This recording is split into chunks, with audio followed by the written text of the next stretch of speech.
Assalamualaikum warahmatullahi wabarakatuh. Jumpa lagi dalam mata kuliah Etika Bisnis dan Corporate Social Responsibility pada sesi 6 dengan judul Tanggung Jawab Perusahaan dan Etika Stakeholder bersama saya, Dr. Hesli Mintawati, Magister Manajemen, pada dosen Magister Manajemen pada sesi ke-6 ini. Rekan-rekan yang saya banggakan, dalam sesi ke-6 ini adalah Corporate Responsibility dan Stakeholder, di mana deskripsi pada sesi ke-6 ini setelah mempelajari mata kuliah ini kita membahas tanggung jawab sosial perusahaan terhadap seluruh pihak yang terlibat dalam aktivitas bisnis. Tidak hanya kepada stakeholder melalui CSR, perusahaan diharapkan berkontribusi positif bagi perusahaan dan lingkungan dengan praktik yang etis, transparan, dan berkelanjutan.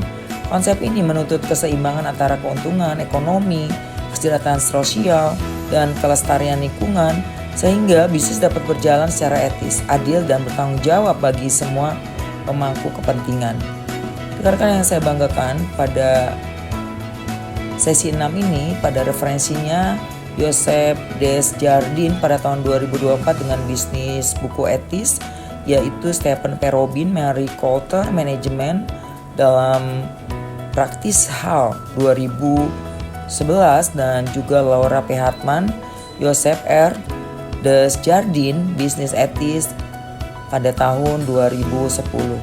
Karena saya banggakan pada capaian pembelajaran mata kuliah setelah mengikuti perkuliahan ini, rekan-rekan diharapkan mampu menganalisis hubungan antara teori etika praktik bisnis dalam kerangka berpikir yang strategis, serta kemampuan akhirnya rekan-rekan diharapkan setelah mengikuti perkuliahan ini mampu menunjukkan integritas, religiusitas, dan tanggung jawab dalam praktek akademik maupun profesional.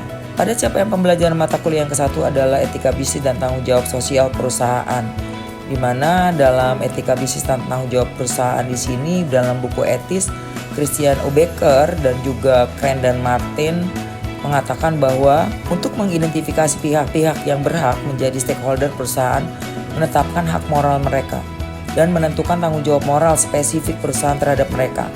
Becker juga memperkenalkan model pilar tanggung jawab perusahaan atau corporate responsibility yang mencakup tanggung jawab ekonomi, sosial, dan juga khusus bisnis. Artinya, perusahaan tidak hanya memenuhi kewajiban dasar, tetapi juga tanggung jawab spesifik yang muncul dari karakter operasi, produk, dan juga dampaknya.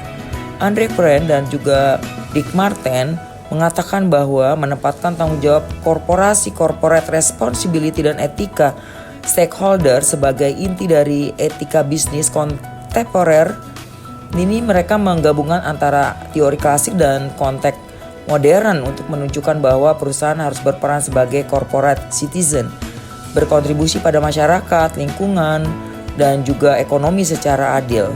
Crane dan Martin menekankan bahwa perusahaan perlu mengintegrasikan prinsip stakeholder etis, yaitu memperhatikan kepentingan tidak hanya dari pemegang saham tetapi juga dari karyawan, konsumen pemasok, komunitas lokal, pemerintah, dan lingkungan, dan membuat kebijakan yang adil serta transparan agar semua pihak dianggap secara moral dapat dalam pengambilan keputusan secara etis.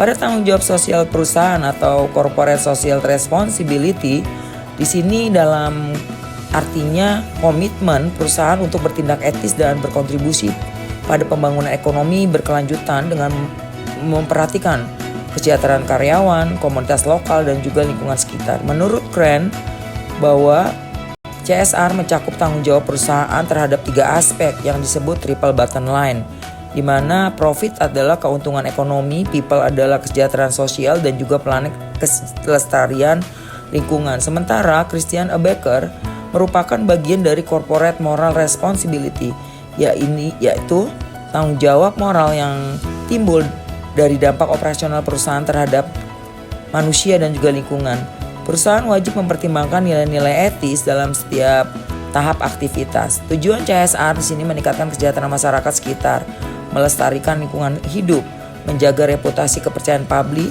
serta meningkatkan hubungan baik dengan stakeholder, karyawan, konsumen, dan juga masyarakat pemerintah, serta mendukung pembangunan berkelanjutan atau sustainable development. Contohnya adalah PT Unilever Indonesia Tbk. Unilever melaksanakan program Wastebang yang membantu masyarakat mengelola sampah rumah tangga menjadi barang bernilai ekonomi.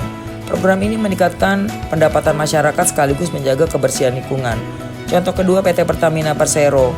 Di sini melalui program Pertamina Sehati, perusahaan memberikan layanan kesehatan gratis bagi masyarakat sekitar wilayah operasionalnya. Selain itu juga Pertamina menjalankan program pelestarian lingkungan seperti penanaman mangrove dan juga konservasi laut.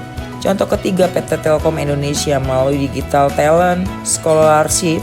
Telkom memberikan pelatihan digital bagi pelajar UMKM untuk meningkatkan kemampuan teknologi dan juga daya saing ekonomi pada masyarakat.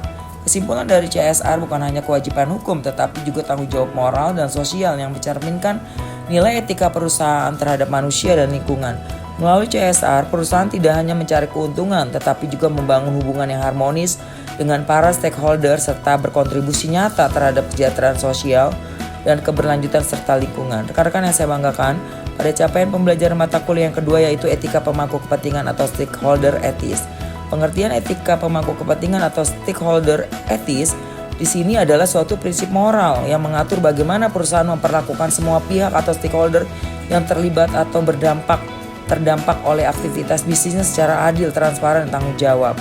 Crane Martin 2016 mengatakan bahwa pendekatan stakeholder teori menegaskan bahwa perusahaan tidak boleh hanya berfokus pada kepentingan pemegang saham atau stakeholder, tetapi juga harus memperhatikan kesejahteraan seluruh pemangku kepentingan lainnya seperti karyawan, konsumen, pemasok, masyarakat, pemerintah, dan juga lingkungan.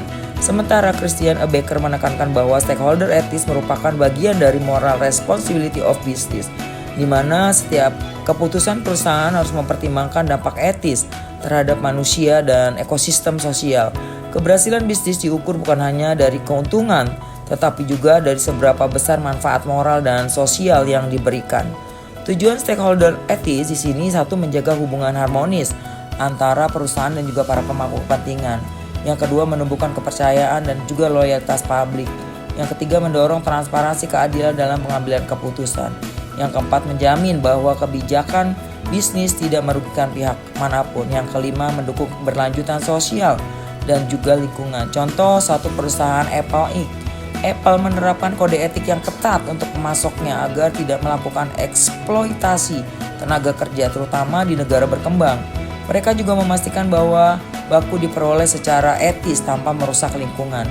Contoh yang kedua adalah Astra International Tbk. Astra di sini menjaga kesejahteraan stakeholder dengan memberikan pelatihan kerja bagi masyarakat sekitar pabrik, program keselamatan kerja dan juga bagi karyawan, serta transparan bagi laporan keuangan bagi publik.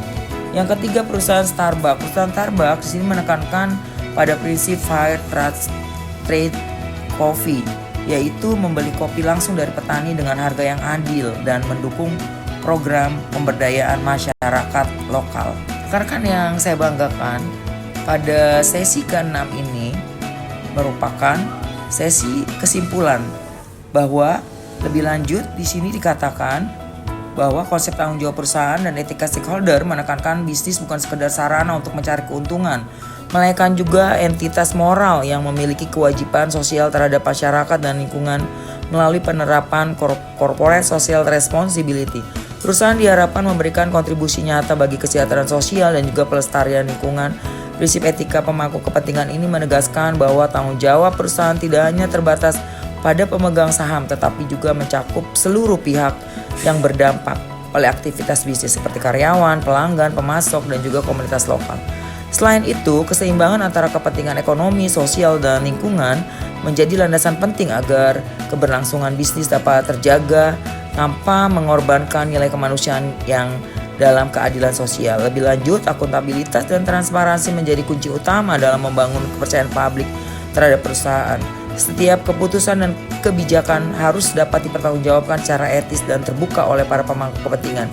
Sementara itu, prinsip keberlanjutan atau sustainable menegaskan pentingnya menjaga keseimbangan antara pertumbuhan ekonomi dan kelestarian sumber daya alam untuk memastikan kesejahteraan masyarakat dan juga generasi mendatang. Dengan mengintegrasikan kelima prinsip tersebut, perusahaan dapat menjalankan bisnis yang tidak hanya sukses secara finansial, tetapi juga berperan aktif dan menciptakan yang adil, beretika, dan berkelanjutan. Rekan-rekan yang saya banggakan, pada sesi 6 tanggung jawab perusahaan dan etika stakeholder, kita telah bersama-sama berdiskusi dan mempelajari tentang 5 capaian pembelajaran mata kuliah. Yang ke-1 tanggung jawab sosial perusahaan atau corporate social responsibility. Yang kedua adalah etika pemangku kepentingan. Yang ketiga adalah keseimbangan kepentingan. Yang keempat akuntabilitas dan juga transparansi. Yang kelima adalah sustainable. Semoga pada sesi 6 ini tanggung jawab sosial perusahaan dan etika stakeholder dapat bermanfaat untuk rekan-rekan dalam bisnis di masa kini dan di masa yang akan datang. Saya Dr. Hesrin Mitawati mengucapkan terima kasih. Sampai jumpa lagi pada sesi 7. Salam Pancasila.